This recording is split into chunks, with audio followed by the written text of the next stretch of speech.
Ayan guys, nandito na naman tayo sa Tanza, Cavite. Tama natin si Diwata and Tita Malulipan na mamimigay tayo ng t-shirt at sombrero. At maya-maya may pag-games din si Diwata at mamimigay pa ng mga appliances. Grabe nakikita ko guys ang suporta ng mga vendors sa vendors party list na kung saan ay ito ang magiging boses ng mga maninindang Pilipino sa Kongreso. Bakit ba naman hindi? Dahil si Diwata ay isang vendors and si Tita Malo ay dati ring vendors na ngayon ay successful businessman na dahil sa pagtitinda lang. At ito guys, panoorin nyo ang aming suyod palingki.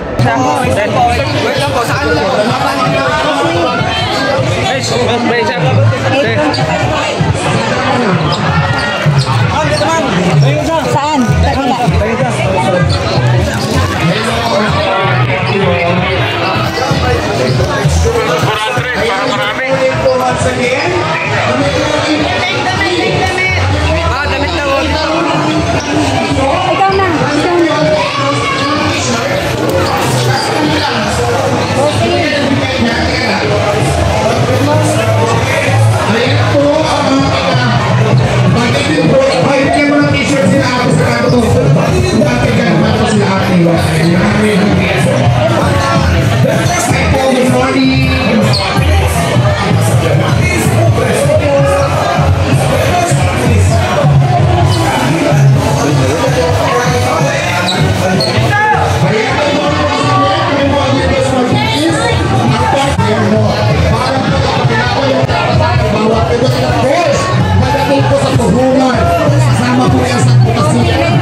Pasensya na maiksi lang to para hindi tayo habulin ni Sunshine Cruz.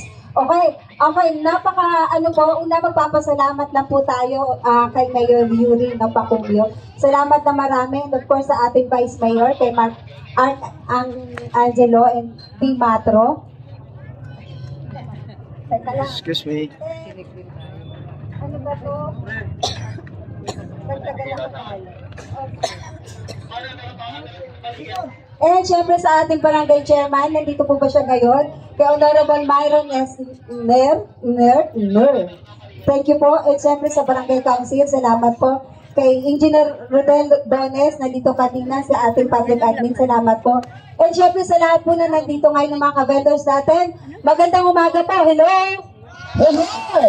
And syempre po sa mga nandito kanina yung nag-assist sa atin kanina papasok, sa ating mga kasama natin kanina sa loob ng market. Salamat po ng marami sa inyong pag-assist sa amin. Salamat po sa lahat mga tricycle driver na nasa labas. Salamat po. And sa ating presidente kanina na nakausap natin kanina doon. Salamat kanina, no? Babalikan po namin kayo. Anyway po, ako pamilyang bayan ng Tanza, Cavite po. Ayaw, isom kasi. Alam nyo na po yan. Ngayong taon na po yan. Okay. Una po, ang vendors party list po ay syempre, tatlo lang po, tatandaan lang, mabilis lang ito para hindi tayo mainitan masyado. Okay, ang tatlo lang po naming advokasya para po sa vendors party list, syempre po. Una po, K, tatlong K lang po para madaling tandaan. K. Una po, K, kapakanan po ng lahat ng maninindang Pilipino at syempre kapakanan din po ng mamimiling Pilipino kasi magkasama po yun. Pangalawa po, zoom mo lang, pre, zoom mo lang. Siyempre, kailangan proteksyonan lahat ng maninindang Pilipino.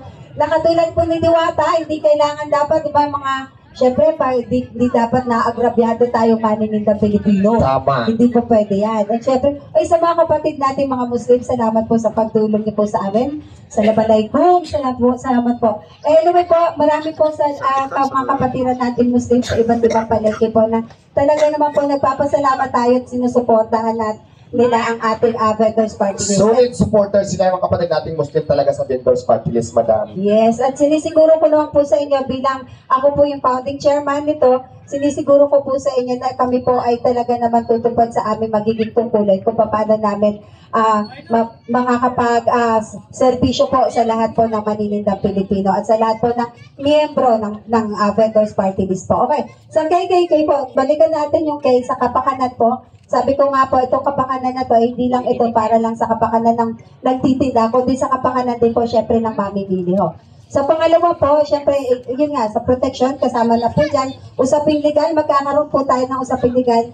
And syempre po sa pangalawang K po, sorry po, kalusugan, napakahalaga po ng kalusugan kasi kung titingnan po natin, ang kalusugan po ng mga manininda, lalo na po, halimbawa, kasi sinasabi ko lagi, ang vendors po ay hindi po ito yung nakikita natin sa palengke lang. Ang vendors po, ang mangingisda, ang magsasaka, ang magta-tricycle, ang mga ano po, lahat po ito ay kasama po sa mga vendors po kasi kami kapalit po ito na binibenta po natin. Ano ho? So, kasama po yan sa mga vendors. Excuse me.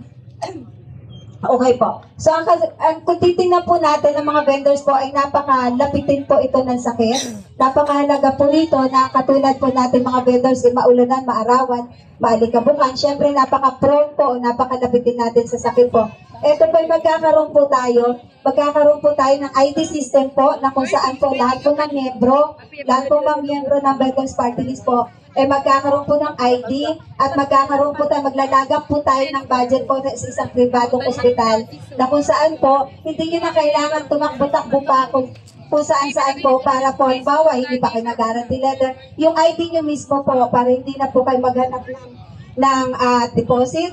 Yung pong ID nyo mismo sa membro po ng mga membro ng vendors parties, yun lang po ipapakita nyo, tatanggapin na kayo sa accredited hospital na yun. Kasi napakahalaga po na hindi na kayo, alam nga na may emergency na, lagi pa kayo iikot-ikot pa kung saan kayo kukuha ng pan-deposit, kung saan kayo kukuha ng pambayad. So kami po, halimbawa kasi may budget naman po, o meron naman po ang gobyernong pondo para dyan, na hindi lang nagagawan kasi wala pong representante o wala pong representative po ang mga vendors, na exclusive lang ito para sa mga vendors po. So katulad po yan, may pondo naman po ang gobyerno, maglalagay sa sample na po ng ilang milyon para dito, na ito po nakabonitor naman po kami kung ilan pa yung budget na nandun. Kaya dapat po may ID lang po kayo na nakalagay naman doon kung ilan pa yung balance nyo para sa ospital. Halimbawa, check-up, hospitalization, mga ganun po. So napakalaga po na sa kalusugan. Aside po doon, maglalagay din tayo syempre ng mobile clinic po sa mga exclusive lang din po ito sa mga membro at para po sa mga members po,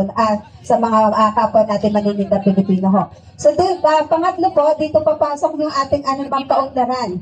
Ito po napakahalaga kaunlaran kasi isa rin ito sa mga problema natin at ating mga, halimbawa po, puhunan. Dito po papasok yung puhunan na kung saan po, kasi sinasabi ko nga po, makikipagtulungan tayo sa ating lokal na gobyerno, maglalagay po tayo ng satellite office dito po sa napakagandang pamilihang bayan, syempre ng Tanza. Mayroon tayong memorandum of understanding po, papunta sa ating lokal na pamahalaan. Syempre kay Mayor, makikipagtulungan po tayo sa lahat ng proyekto nila. And syempre po, kung halimbawa, meron po tayong satellite office dito. Halimbawa po may satellite office tayo, kung saan po, lahat po ng mga miyembro, pwedeng pumunta doon, magkape-kape, makipag-usap, kasi syempre VIP tayo, then atin to eh.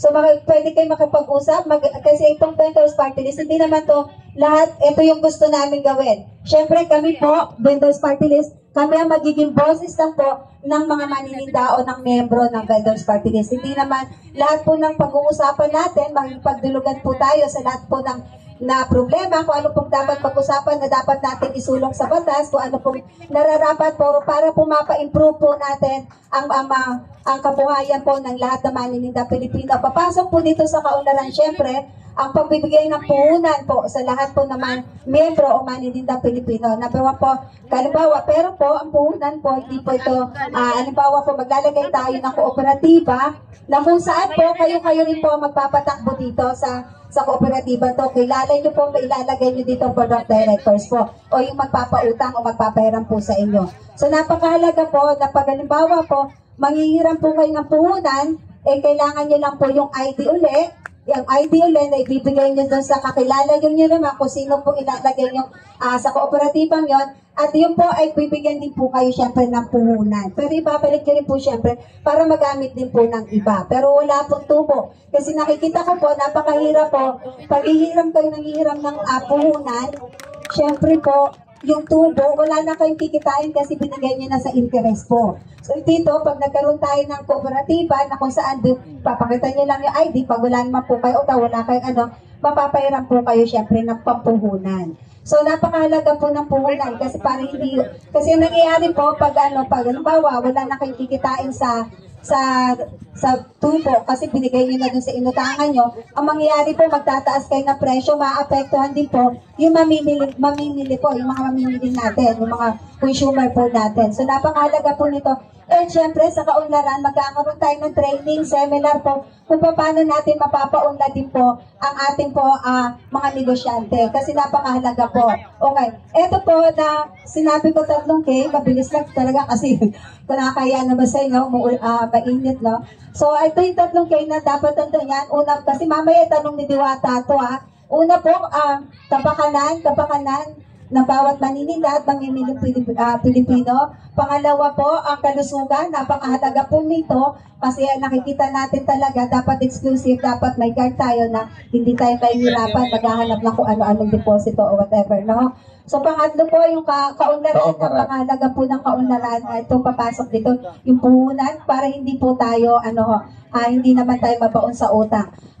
Kasi nakita natin yan kay Diwata, sinasabi nga ni Diwata na nag-uumpisa siya, 5,000 pesos lang po yung puhunan niya. Siyempre, nahihirapan din siya kasi minsan, naalala niyo po kung nakita niyo sa Facebook, kinukuha yung mga paninda niya, tinatapon, so nasasayang yung paninda niya, naubusan siya ng paninda, gusto niya na nga rin sumuko.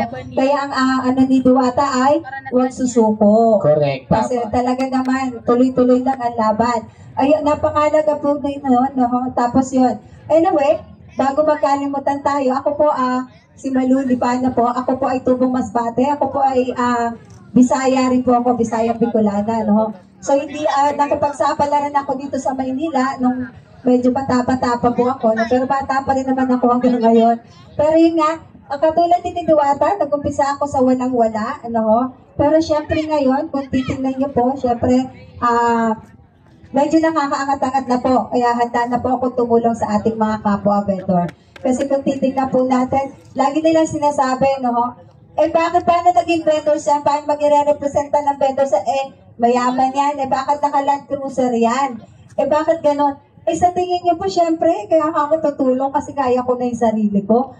Syempre po, hindi naman po kailangan, syempre, bago ka tumulong sa iba, sa lahat po, na-advise ko rin, syempre, bago tayo tutulong sa iba, tulungan muna natin sarili natin. Correct. Kasi hindi tayo makakatulong sa iba kung hindi tayo sarili natin matulong. Oo, diba? Kasi para sa tinakaalam, si Tita Manulipanan dati lang siya nagtitinda ng mga siumay, okay, bago siya ngayon naging successful na businesswoman. Sa Pasay. Yes, at wala din sa akin, nagtitinda lang ako dati ng sigarilyo, soft drinks, kape, pero ngayon, sa awa ng Diyos, ang dami ko ng parisan ng mga discipline para sa iba't ibang lugar na hindi lang yun, meron pa akong ibang negosyo. Kasi tayo mga vendors talaga, pag talagang sunerte tayo at kaya natin i-handle at i-manage ng maayos yung business natin, kahit sigarilyo lang yan, soft drinks lang yan, mag-aasinso tayo at magtatagumpay tayo sa mga pangarap natin. Makakapili din tayo na kung anong mayroon sila. Diba? Kailangan lang talaga natin magtiyaga at huwag sumuko sa mga pagsubok na harapin natin sa buhay.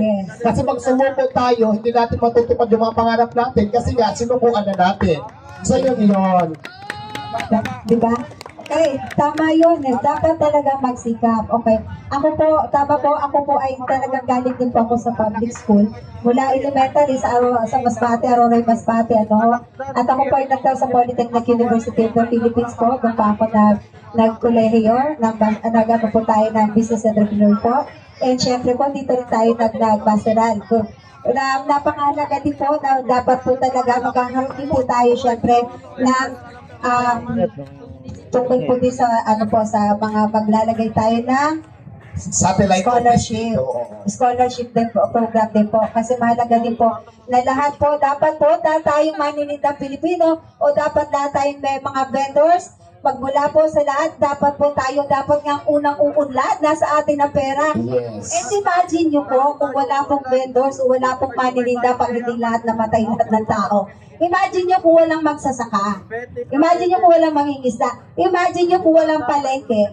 Imagine niyo po kung wala nagtitinda, saan tayo pupunta? Walang mabibilihan, walang tayong pagkain. Walang sari-sari store na nandyan malapit sa inyo. Di ang laki ng gagastos inyo.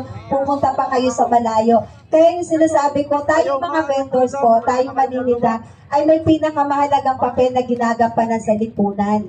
Hindi po, wala po mangyayari sa buong sa buong bansa kung wala po ang maninita. Kaya lagi ko sinasabi ko, dapat tayo nga mga maninda ng Pilipino, tayo nga dapat unang umasenso at dapat hindi tayo minamaliit ng mga kahit sino. Pag sinabi ko, vendor lang yan, dapat pa madusin.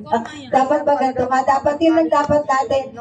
Dapat maiangat, dapat matulungan po lahat ng maninda Pilipino and lahat po na nagninegosyo. Para pag umunlad po ang ating mga maninda, kasulad po ito, uunlad din po ang ating buong ekonomiya, ang ating buong bansa. Anyway, magandang umaga po muli. Salamat po na marami sa inyong napakainit na pagtanggap. Pati na nasa loob, alam ko naman po hindi kayo makakalabas, pero I'm sure narinig niyo po ako. Salamat po ay magandang umaga po sa ating pamilyang bayan ng Tanza, Cavite po. Salamat po. Basta Basta party list! Green Bush.